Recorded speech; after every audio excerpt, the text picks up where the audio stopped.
Hello fellow navigators, Kafka here.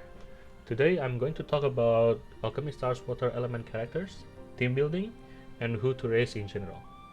I spent most of my resources since the start of the game to water characters because I really like their design. So I will be voicing my opinion based on my own experience and mostly for characters that I am more familiar with. I will not cover characters that I don't have or have never raced, so keep that in mind. I'll divide this video onto two sections.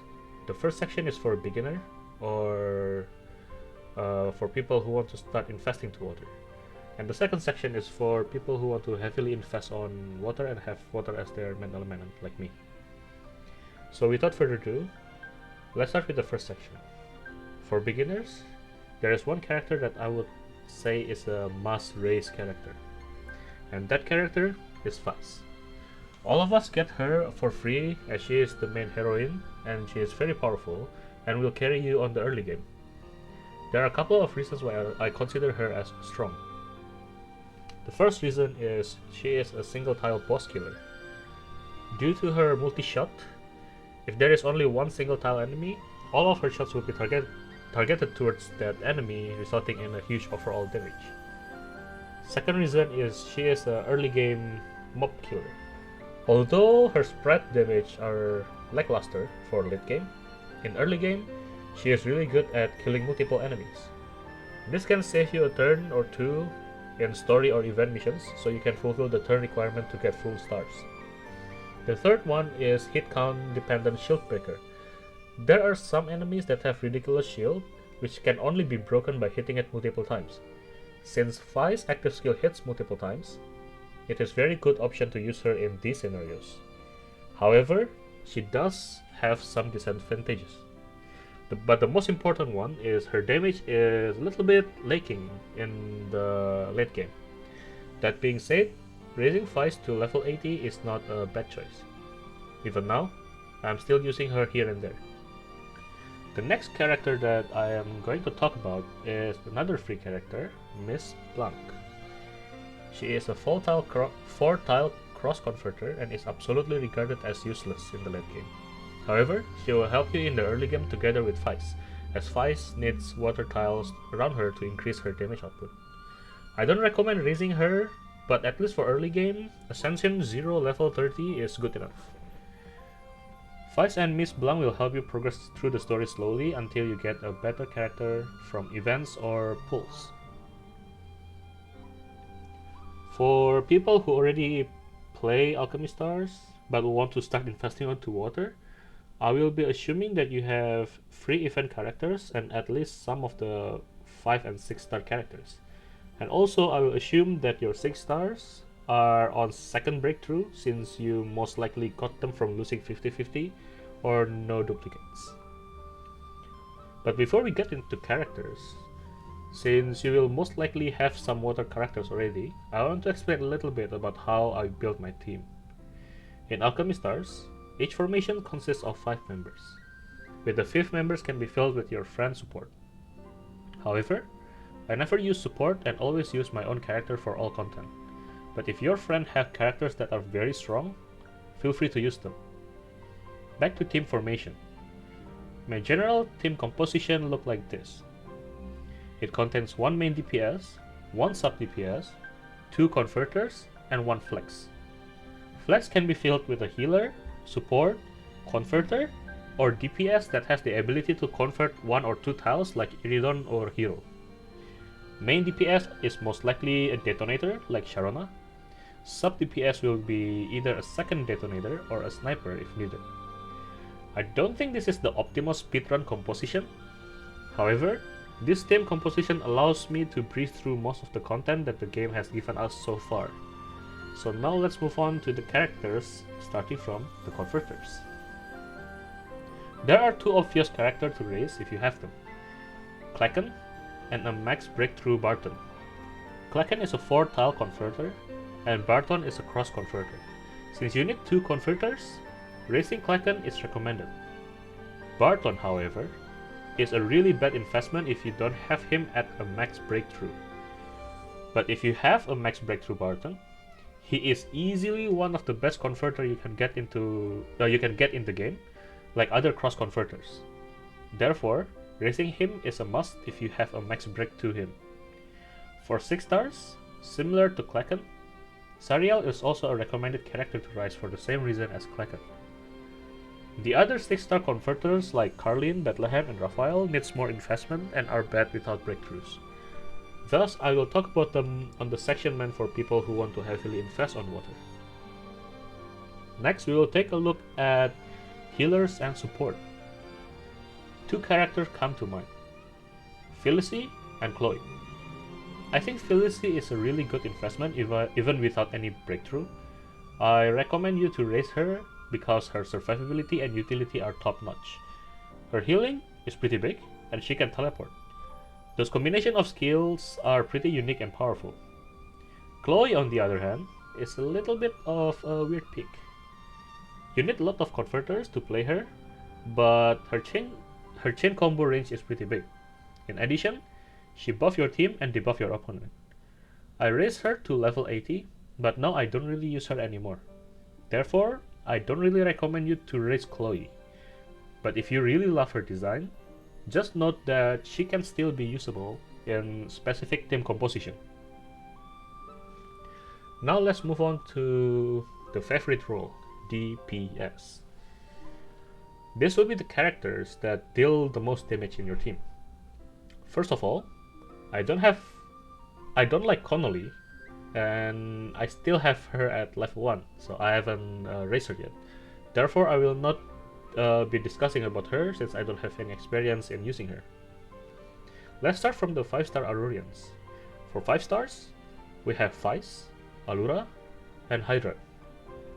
Vice, as explained earlier, is a very good character to raise, especially for early game. Allura, on the other hand, will be needed to tackle the late game content due to her being able to clear damage tiles. Her damage can also potentially surpass Vice, given the enemy is a multiple tiles enemy. I think Allura and Vice are both equally good, although they work in different scenarios. As for Hydra, you need to at least have a second breakthrough for him to work. In addition, if you play him, you really need to level him to 80 because his skill is based on 70% of his attack. I don't recommend raising him for water starters, but if you are pretty late into the game, having him at level 80 does allow the team to output significantly more damage. For 6 stars characters, you have Sharona. Just raise her. Just raise her. Based on my experience, even at breakthrough 0, her damage output is very high. Furthermore, her active skills allow you to teleport. For a character that deals absurd amount of damage, have a utility skill, I think Sharona is on the highest tier in water element characters. Bethel is another good character to raise, especially against bosses. However, she is so bad for fighting multiple mobile enemies. Therefore, I don't recommend her for water starters. Now, we can move on to the second section. This section is meant for people who want to heavily invest on water. I'll be talking about who to whale and which breakthrough are needed for some characters. But first, before we get into gacha characters, I want to start by talking about the grindable Aurorian, Regal. Regal is one of the old seal characters, and I think old seal characters are supposed to be the heaven of the game, aka the strongest character in their respective elements and roles. With that perspective in mind, I unlocked him, I raised him to level 80, I spent all of my star crafts for him. Then, I was disappointed. His damage is indisputably huge as expected, especially if he is against multiple tiles boss. He really is a monster. However, such power comes with such a flaw that I noticed when I play him. You see, I'm probably gonna get some hate about this, but this is really based on my experience, so I'm just going to be honest about it. First of all, his active skills allow him to attack diagonally, which is really great on paper. This means a maximum of 4 possible extra attack can be dealt with Regal on his augmented form. This is assuming the boss is not on the edge and you have enough converters to convert all of the tiles around the boss, as you don't want to convert only the diagonal tiles. This restricts your team composition by a lot and is extremely hard against multiple tile bosses where he should have shined best. In addition, you need to set up your move so Regal can deal the highest amount of damage during his augmented form. Restriction to the team and having a lot of setup may result in a loss in overall DPS. Some of you might say that the normal attack and chain combo damage amplification covers for it, but I'm not totally convinced. In my opinion, it is much better if you invest on Sharona or even a Breakthrough 3 Bethel. So now I will be comparing Sharona, Bethel, and Regal. Sharona passive make her chain combo and active skill damage increase by 30% to enemies with full stack of Dragon Tooth, which is very easy to apply. In addition, when activating active skill, Sharona teleports and deal a huge damage in a pretty big area around her. Regal's 4th extra diagonal attack will not make up for the damage dealt by Sharona active skill against multiple tile enemies. This is because when activated, Regal's active skill does not deal damage. Not to mention you need setup for Regal and not for Sharona. The unexpected comparison is actually Bethel. I thought she was really bad when she first released, but because she is by design my type of girl, so I pulled her Breakthrough 3. Against bosses, she is a very consistent damage dealer. Since boss doesn't usually move much as long as you don't go too far from them, Battle's paths are continuously adjacent to the boss, allowing it to attack every time any team member uses skill. When 2 paths are active, the damage output cannot be underestimated. Yes, Battle is bad against mobs, but so does Regal. In Calamity Codex, I actually replaced Regal with Battle, and my total damage actually increased. To me personally, Regal is like the inferior version of Sharona. Yes, Regal deals the highest damage output during his burst turn, if you have the right setup and stack his active skill. But for me, losing initial burst damage and the teleportation from Sharona active skill is too big of a quality of life loss. Therefore, even if you want to invest heavily on water, Regal is nice, but by no means required if you have Sharona. Now that Regal is out of the way, I want to discuss about characters to whale. As you can already know from my previous explanation, Sharona is the number 1 on the list to whale, especially onto max breakthrough. Having her skills become preemptive is a big burst of extra damage. It allows you to reposition, and because of that, I don't think you need a long explanation on why you should pull for Sharona, because literally she is a beast in the water element roster. Since we already talked a little bit about Bethel during Regal discussion, so let's now talk about Bethel herself. In contrary to my own belief when she first released, Bethel doesn't need any breakthrough, and already good as is. Breakthrough 3 is a good increase of damage, so it is very worth, but Breakthrough 6 is very not worth it. She is really good against stationary boss, but is very bad against mobs. Since most of the hard content in this game involve bosses, it is a very good idea to invest on her. She is a little bit tricky to play, but once you get the hang of it, you can really output a huge overall consistent damage with her. So I do recommend her for future banner until Breakthrough 3. By the way, I don't have Fleur, so I'm not going to talk about him. So next, let's move on to converters. Carlin, Bethlehem, Serial, and Raphael are the characters that we are going to talk about. Starting with the easiest one, Serial is either Breakthrough 2 or 6. All other Breakthrough are not really worth to invest. However, just being a Breakthrough 2 is already good enough for Serial, so I do recommend pulling 1 copy of her and raise her. If you can afford Breakthrough 6, that is amazing, but it is not a super game-changing improvement like Sharona. Next is Raphael. Let me just say, useless. I'm not sure what are her chances to roll blue tiles on max breakthrough, So if you know, please let me know on the comment. But generally, tile reset characters are pretty useless without their max breakthrough, and her heal doesn't feel as much, so I don't recommend her. She has a Gundam on the back though, if you really like her design. Next is Carlin. Other than max breakthrough, Carlin is inferior to Barton. Her cooldown is pretty long, and having a non-preemptive converter hurts your initial burst by a lot. However, that changed when you have a max breakthrough Carlin. Now she becomes really useful because she teleports. I would say she is on equal footing with max breakthrough cross converters. Although she doesn't convert a lot of tiles, she can reposition easily, while cross converters have to reposition themselves the turn before they use their skills. This can make their previous turn suboptimal in terms of damage. Last but not least, Bethlehem. If you don't have Breakthrough 3, I don't think you should use it. Breakthrough 3 is a must for Bethlehem. Breakthrough 6 is optional. Although she doesn't deal as much damage, she does buff your team for a long battle. However, her selling point is that for selected tile conversion. This can be used to ensure the party hit the boss from every direction, or can be used to connect tiles for Aurora time. This by itself is already very strong.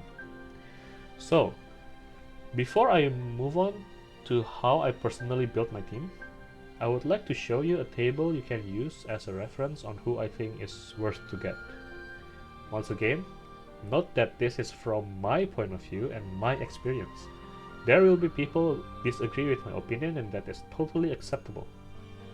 For 6 stars priority characters, I recommend Max Breakthrough Sharona and the Breakthrough 3 Bethlehem. For great characters, I recommend Carlin on Max Breakthrough, Sariel on any breakthrough, Bethel on 3rd breakthrough, and Regal on any breakthrough. However, I don't recommend investing on Carlin 3rd breakthrough nor Bethlehem Max Breakthrough. Although they improve the character, I don't see it as worth the investment unless you are a Poseidon or you are extremely lucky at gacha. As for Raphael, just don't. For 5 star priority characters, Vice is amazing, especially in early game. Klagan and Max Breakthrough Barton are also priority investment. However, don't invest on a non-Max Breakthrough Barton. He is pretty bad before Max Breakthrough. For other great characters, Felicia and Allura comes to mind. They are really good characters that will be useful later into the game. As for situational or niche character, you can use Chloe and Hydrate. Chloe requires a lot of converter, but does provide attack buff to water characters and defense debuff to enemy.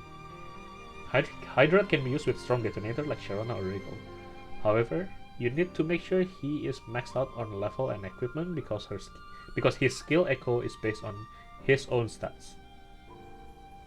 So, for my team building, I will show you my current team composition on the screen. Since I put quite a bit of money into the game, I was able to get some important Breakthrough 6 characters. In this team, I used 2 detonators and 3 converters. I will replace Ariel for a healer if necessary, and I will replace Bethel for Allura if necessary. The reason why I don't use Vice is because technically Bethel's path range is infinite. It also does multiple hits as long as my party member use their skills. Since my Sharona, Carlin, and Bethlehem are max breakthrough, all of them have preemptive and 3 turn cooldown. In addition, Serial Breakthrough 3 allows her to convert 5 instead of 4 if you use her skill as a 3 turn cooldown. That means I can do my burst every 3 turn and everything is well aligned. Bethel is not really important as long as her paths are on the field. A demonstration of my team is shown on the screen. What I'm going to show you next is the team I use for Calamity Codex. With this team, I was able to get rank 269 in Japan server last Calamity Codex, and I think it's pretty decent achievement considering some of the characters at the time wasn't at level 80. That is all from me today, and that is the end of the video. If you have any content suggestion or question, especially about water element, since I'm more experienced in that element, feel free to leave a comment. I'll try my best to answer them. I am currently investing on Thunder and Forest next. Probably Forest first, but I don't know how it will go. Thank you very much for watching, and please like and subscribe if you enjoy my content. Thank you, and bye.